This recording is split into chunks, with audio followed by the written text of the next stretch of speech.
What's up, guys? Welcome back to the channel. Today I got a 2015 HINO 195. It's got a couple complaints in it. The first one's that the blower motor is not working. It's intermittent. It'll come on and it's real kind of flaky, and then it goes off, and then the drivers repeatedly beat on the dash and it comes back on.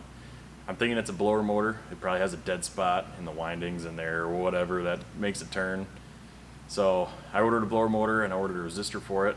We're gonna go ahead and put those in, and then I gotta do a quick service on it, look it over really good, make sure there's no issues, and then we should be good. So I'd say we'll get to work. So we're just gonna verify the complaint.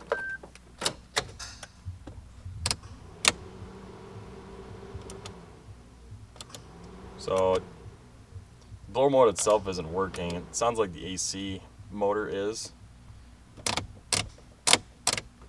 We'll give it some razzle dazzle.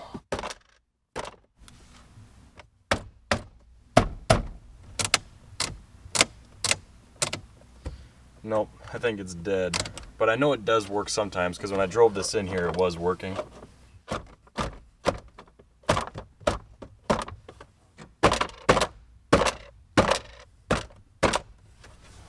Yeah, it's not going to want to turn on right now.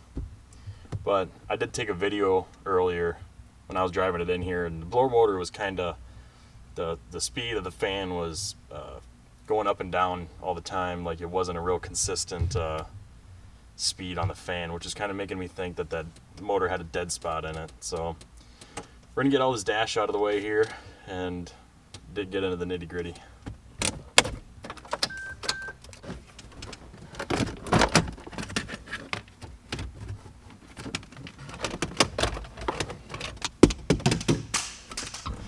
Look at that.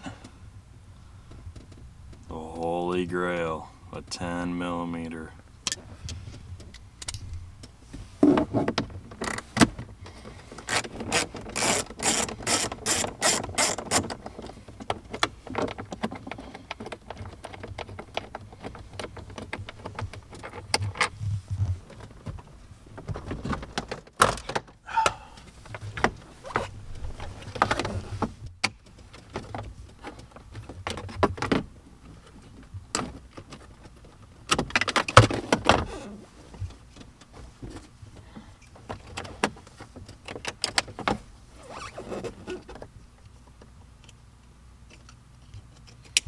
Whenever I pull these switches out, I just try to plug them back into what they went to, so that way I don't mix any of the plugs up.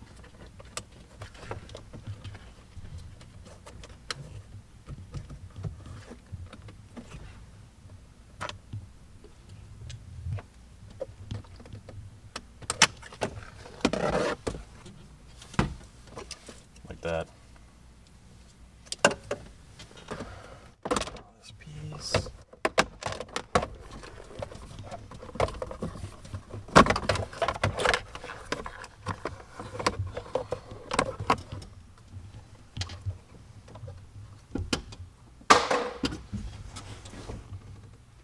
So here's our blower motor right here. I don't know how well you guys can see that in the camera. The lighting in here is terrible. So looks like we gotta pull this fuse holder out, and it looks like it should just unbolt and come out. I don't know why there's a hole in here. I'm gonna assume that's from beating on the dash. Let's see now if we tap on this, if we can get the blower motor to work.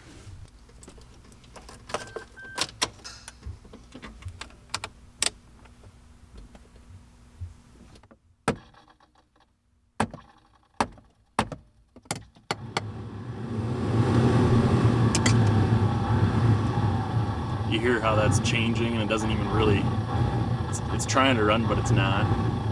I'm starting to think that the blower motor is just wore out. Oh, we made it stop.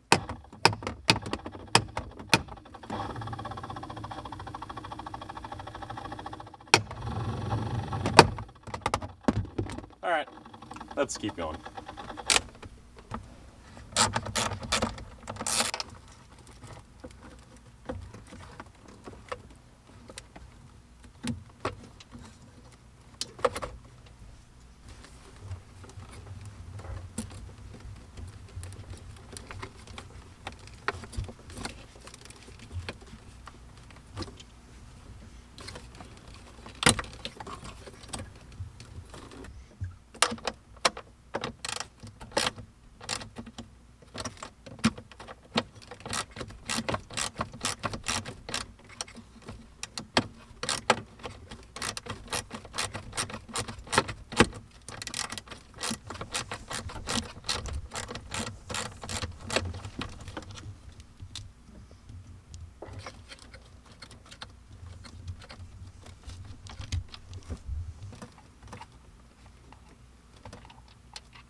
screws out.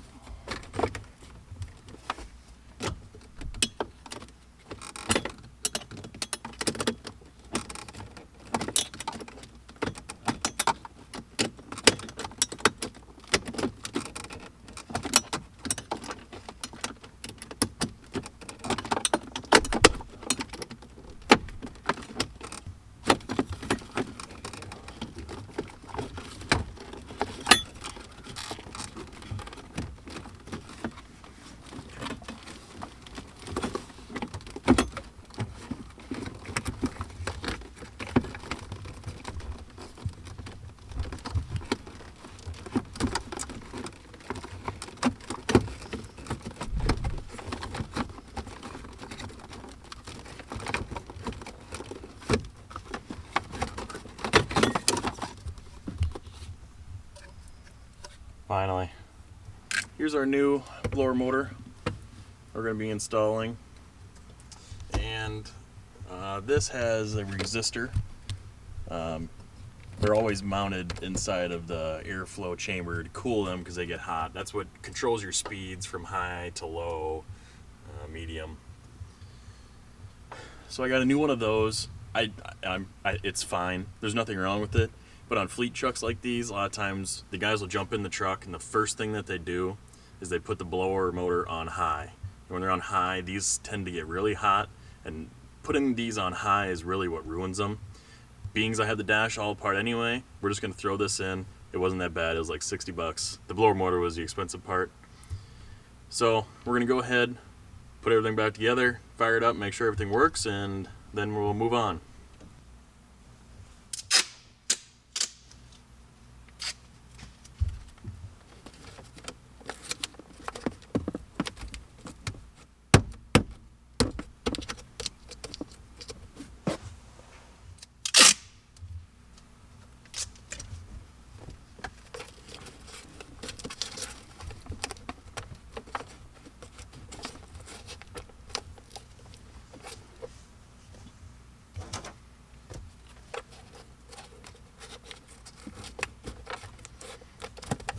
I do not have duct tape, so masking tape will do.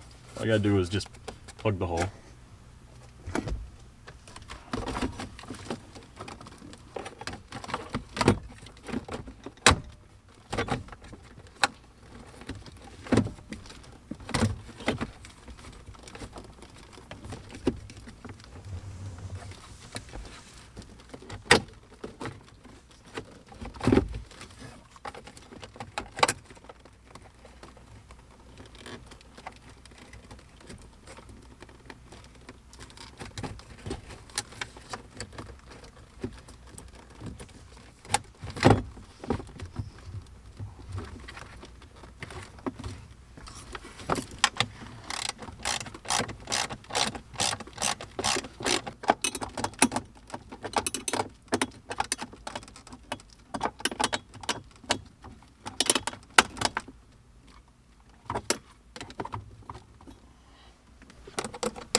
Now that all that's in, I think before we put all the dash back together, we'll make sure everything works right.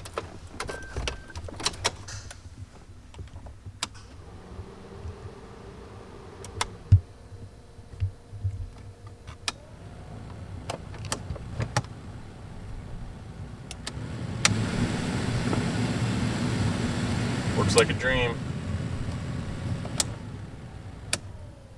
All 4 speeds work great. Easy, consistent, all the way across. Good. Alright, all we got left to put the dash panels on, and inside the cab's what done.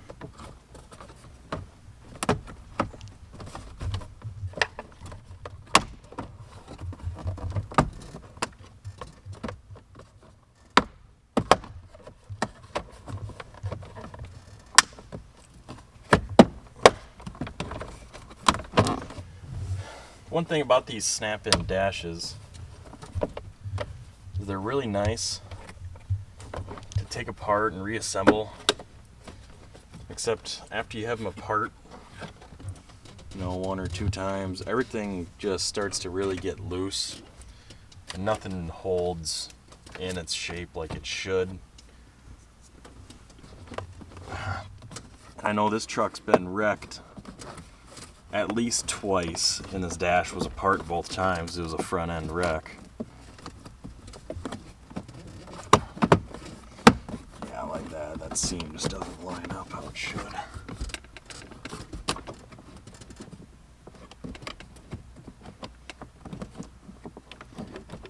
So this dash isn't going to fit together like it did when I left the showroom.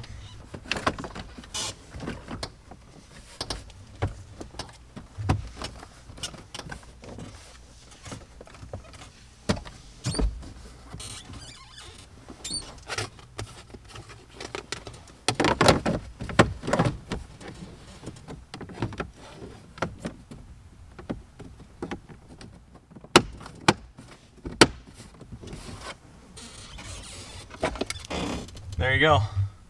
A HINO 195 blower motor replacement. Easy as pie.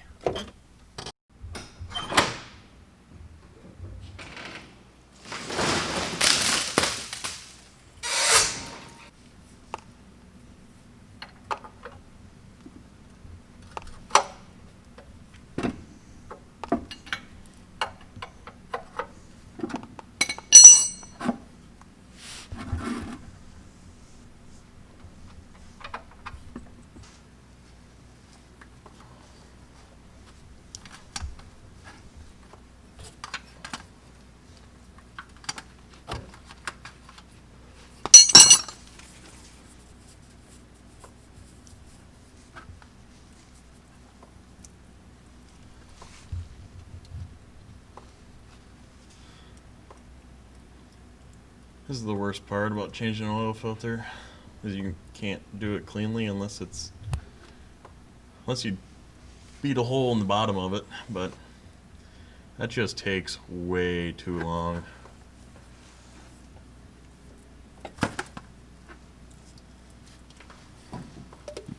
I always like to pre-fill my oil filters on diesels, mainly when they're a bigger canister like this.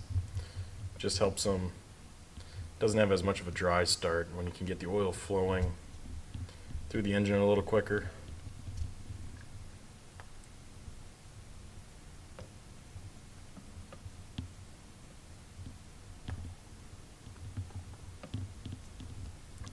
You don't have to fill them to the tippity top full.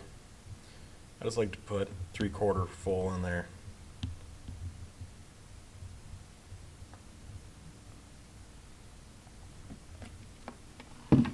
Always be sure to lube the O-ring so the next guy doesn't need a pry bar and an excavator to take the oil filter off.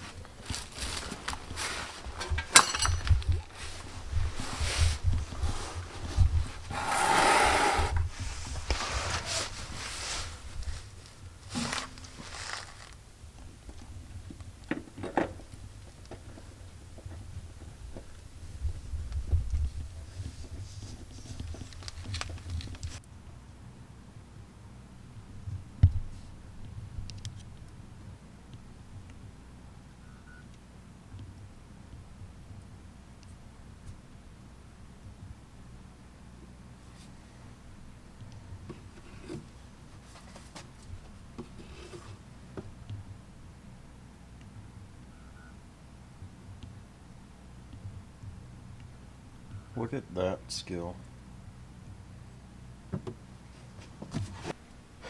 So I'm sure a lot of people watching are saying, you know, it's just a basic oil change fuel filters. Well, I guess I just figured I'd film it because everybody has their own different way to do things. For instance, when I'm changing the fuel filters, this truck has 2, a primary and a secondary, like most diesels do generally. I like to change the primary fuel filter first, and then go up to the engine and bleed all the air out, and then change the secondary and do that again, so that way I don't have to pre-fill any of the fuel filters. You can't pre-fill these either because this isn't a cartridge, it's a cartridge style, it's not a spin-on type. So there's no way that I can pre-fill this if I wanted to. So I go up to the engine, start at the back, I work my way forward, so that way you don't pull air and then you have a bunch of air in the lines and it takes forever to start it.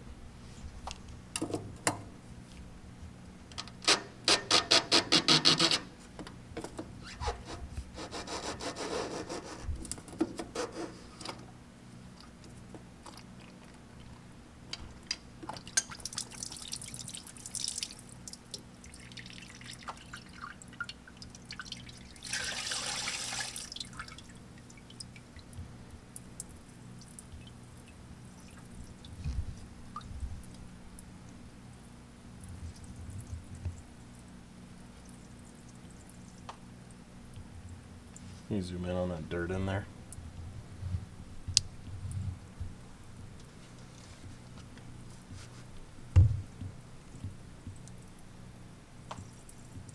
A lot of times when you're seeing dirt like that in the bottom of the fuel filters like this, normally if it's kind of rubbery, see if I can get a piece of that out.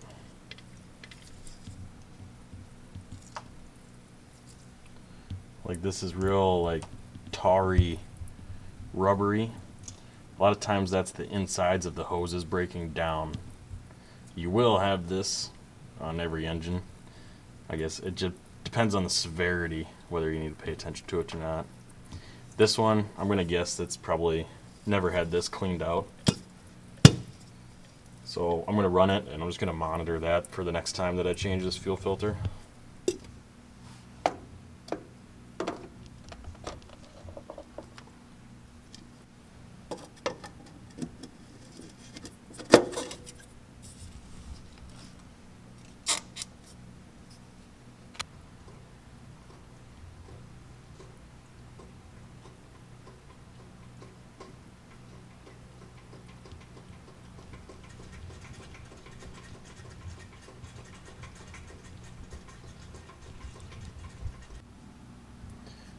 So before, when I was priming that, this is my primer pump right here. It's just a little valve. And this is the bleeder screw. This is the secondary fuel filter. So I made sure I pulled fuel all the way from the back up here until I had good fuel up here. So that one's filled, the lines are good. Now we're going to change this one and crack this open again and prime it up.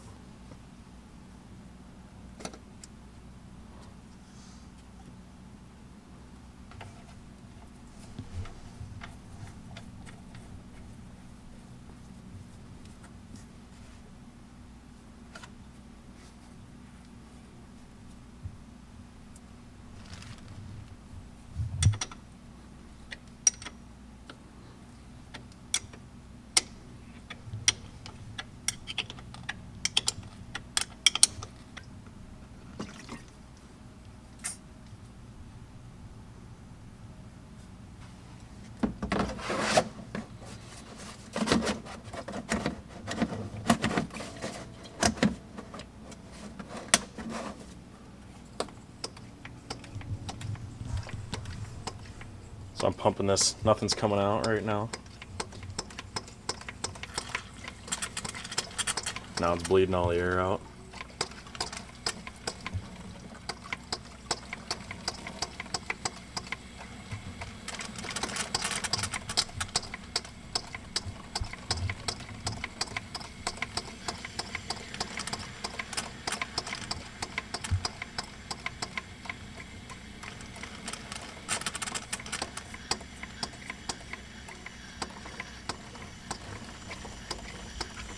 You can see that color change that happened in the fuel. It's more of a, it looks really white before, and now it's getting to be more of a clearish, more of a diesel fuel color.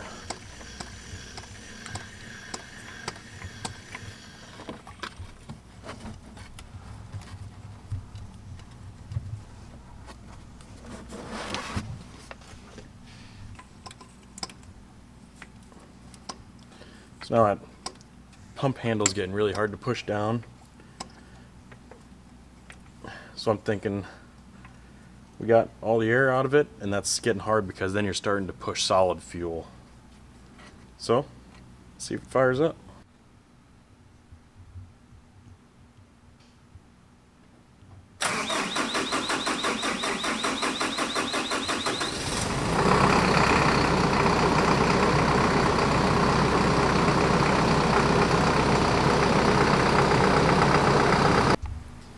Okay guys, I think that's about it. We'll wrap it up there. Nothing too exciting in this video, pretty basic stuff. But I'm really starting to kind of get a hang of this, starting to learn more, and the only way I'm gonna keep learning is to keep making videos. So hopefully you guys learned some stuff, enjoyed it. Make sure to like, comment, and subscribe, just like I say all the time. Don't forget, leave me some feedback. Let me know what I'm doing and what you think I could do better. So cool, I'll see you guys next time.